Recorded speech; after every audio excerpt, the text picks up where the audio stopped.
America, the land of the free and the home of the big gulp. A nation of such geographical beauty deserves to be represented by a championship with history and prestige. WWE's United States Championship certainly has the history, being a direct continuation of the NWA belt first established in 1975. And although their commitment to its prestige has been more up and down than my glucose levels after a visit to the Cheesecake Factory, it's still a belt that carries heft and importance. Currently around the waist of a bona fide wrestling legend, I thought it was a good time to take a look at some of the very best clashes for this grand prize. I'm Dan, hailing from partsFUNknown, and here are my 10 best United States Championship matches ever. Wrestle Talk rips the mask off crime, politics, and intrigue in the jaw-dropping new book, Wrestling Unmasked, featuring some of the most shocking and controversial stories ever in professional wrestling. You simply won't want to miss it. Pick up your copy at WrestleShop.com or via Amazon today.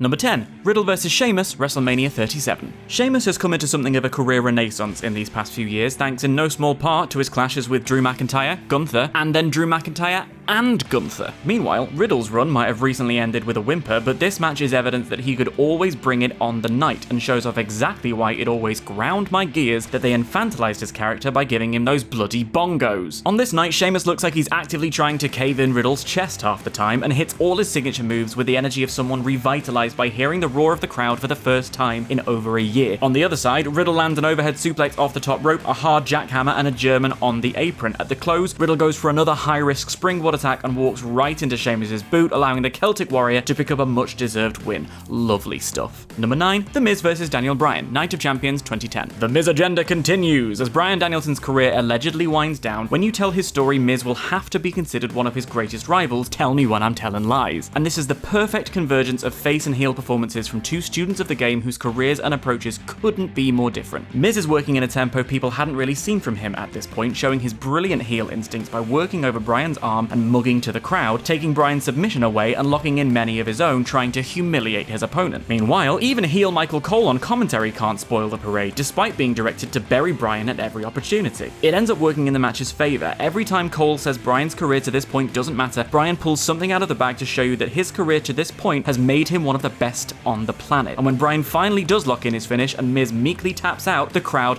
are on their feet. Number 8. Ric Flair vs. Eddie Guerrero, Hog Wild 1996. I don't know what it is, but I'm a little bit obsessed with Hog Wild. I think it might just be the fact that Eric Bischoff said, "I really like bikes that go vroom," and decamped the entire company to a field for the afternoon. And I love an outdoor pay-per-view. There's something about the sky changing colour over the course of the show that makes it feel like an event with a capital E. And the sun is setting during this match, giving it an extra quality. Not that it needed much help, it's Ric Flair and Eddie Guerrero for crying out loud, and there's only a handful of matches with these two on opposite sides of the ring to choose from. The work is crisp, the flow between moves is smooth, and the character work from both is brilliantly measured, with Eddie managing to get payback through the match for Ric's dastardly tactics. But it's the X factor of woman on the outside that I love. There's a contrast between Flair's white hair and shining robe with woman's hooded stare and raven locks that just makes them a magnetic pairing. So when woman gets involved to give Flair's figure 4 extra leverage, it's a very satisfying conclusion. Number 7. Ricky Steamboat vs. Steve Austin, Bash at the Beach 1994. There's a reason Steve Austin was able to become one of the most iconic wrestlers of all time, and it's not just because drinking beer and sticking your middle finger up is the epitome of cool to 15-year-olds in the 90s. It's because he understands wrestling psychology like few others and knows how to fully commit to a character in his efforts to get it over. Insert picture of him serenading Vince McMahon with Kurt Angle here. In this match, Austin plays the sniveling heel so well, faking a knee injury and luring Steamboat to the outside before running away like a wimp when he fails to capitalize. It's brilliant. Occasionally, when his cheating works, he'll look to camera and deliver this diamond white smile, utterly dripping charisma. Steamboat's comeback spots show him as a resilient babyface, and there's an amazing pile driver reversal sequence that looks like something out of Strictly Come Dancing, so obviously I love it. But after Steamboat stops the ref disqualifying Austin for all of his cheating, Austin resorts to simply using the ropes for leverage on the pinfall and immediately bails, and I'm left shaking my head at the absolute gall.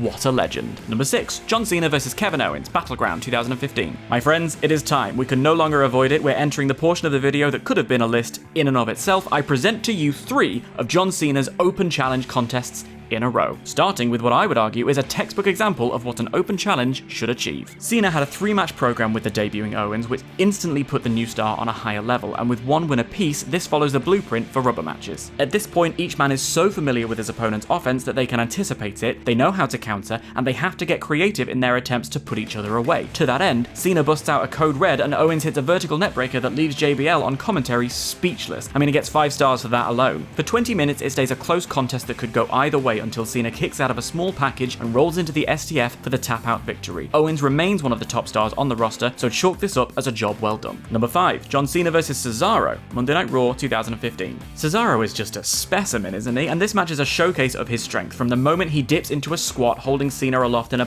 perfect vertical suplex. Cesaro matches everything Cena is able to throw at him and overpowers the champ on multiple occasions. The reliably hot Chicago crowd will the pair on, and they're not afraid to slow things down as the match turns into a submission chain, sharpshooter, into crossface, into an STF, until Cesaro somehow muscles into an upright position and reverses that STF into a deadlift vertical suplex. The near falls start coming thick and fast. On commentary, Saxton describes it as sudden death, one big move for either man and it's over, and on this occasion, it's an avalanche AA that just puts Cena over. While Cesaro never managed to fully break into the main event scene in WWE, it wasn't through lack of talent or connection with the fans, and this match shows exactly why he's such a valuable asset wherever he goes. Number 4, John Cena vs Seth Rollins, SummerSlam 2015. This is a winner-take-all clash with Rollins' WWE Championship also on the line, and for my money, it's the best way to close out this fantastic open challenge run. I love everything about this match. Seth's white gear, which just elevates everything, the action is crisp and smooth, some basic stuff done right, signature moves traded back and forth, and a few intricate high spots executed to sheer perfection. Big match John by name, big match John by nature. It all builds to a classic bit of WWE drama, a few high-risk top rope moves in a row, the Falcon Arrow, near fall, through to a flip, a ref bump, and an AA, and the crowd are on their feet thinking we're about to witness history as Cena equals Ric Flair's record as a 16-time world champ, and then Jon Stewart comes out and turns heel on Cena, and yes, somehow even that works for me. Possibly because now I can't see the man without hearing Michael Cole's incredulous "Jon Stewart!" objective nonsense, and for some, a bit of a shark jump, and I fully acknowledge that. But what can I say? The heart wants what it wants. Number 3, Zack Ryder vs Dolph Ziggler, TLC 2011. This match was the culmination of a nearly year-long, utterly organic story that saw Zack Ryder, unsatisfied by the way he was being used on TV, start something of a revolution with the fanbase using the then nascent tool of social media. Forcing his way onto the cards, the fanbase got behind him so much that when he wasn't booked on Survivor Series, We Want Ryder chants hijacked the entire show. So it's almost like these two workhorses are sailing on a wave of energy as they hit each other with some brilliant offense. There's a vicious DDT on the apron from Ziggler that even I felt. Dolph in particular looks like he's having the time of his life in full show-off mode, and when Ryder gets his comeback spot, the crowd kick into another gear before exploding as Vicky Guerrero is ejected from ringside. The near falls get very near indeed, and when Zack hits the Rough Rider and the noise is deafening, a win for the crowd as much as for the man himself. Wrestling is theatre, and this is a brilliant example of it. Number 2, Eddie Guerrero vs Chris Benoit, Vengeance 2003. Please make sure you're sat down because it might shock you to hear that a match between these two wrestlers is really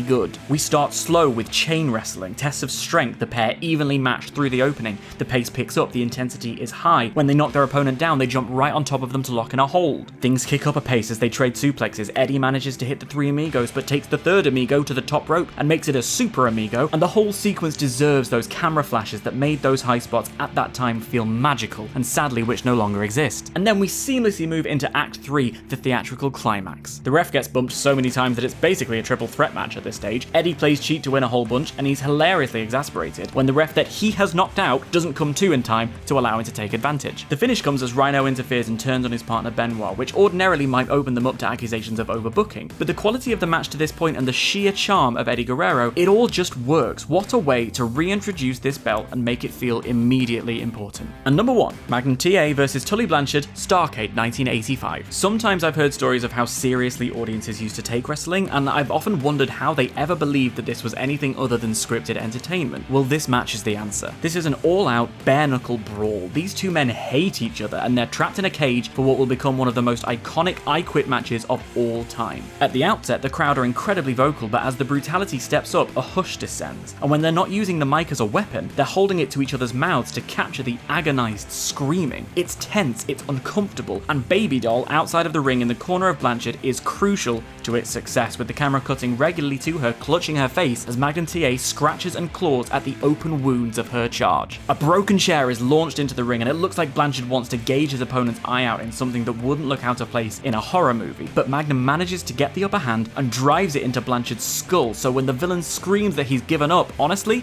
you don't blame him. An iconic match on an iconic show for an iconic belt. And that's our list. Go on, which ones have we missed? Pop them in the comments, and while you're there, make that like button scream I quit and hit subscribe. And then I will beg of you to watch this list right here. We do like a bit of symmetry here at PFK, so when we were brainstorming list ideas, we thought, well, we've done the best title wins leading to terrible reigns, and it's one of the greatest videos ever uploaded to YouTube, and everybody thinks so. So why not do it the other way? That'll be fun. Except here's the thing, it's much harder to find a bad title win that worked out for the best. As fans, we tend to stick to our guns, so going from this is awful to this is awesome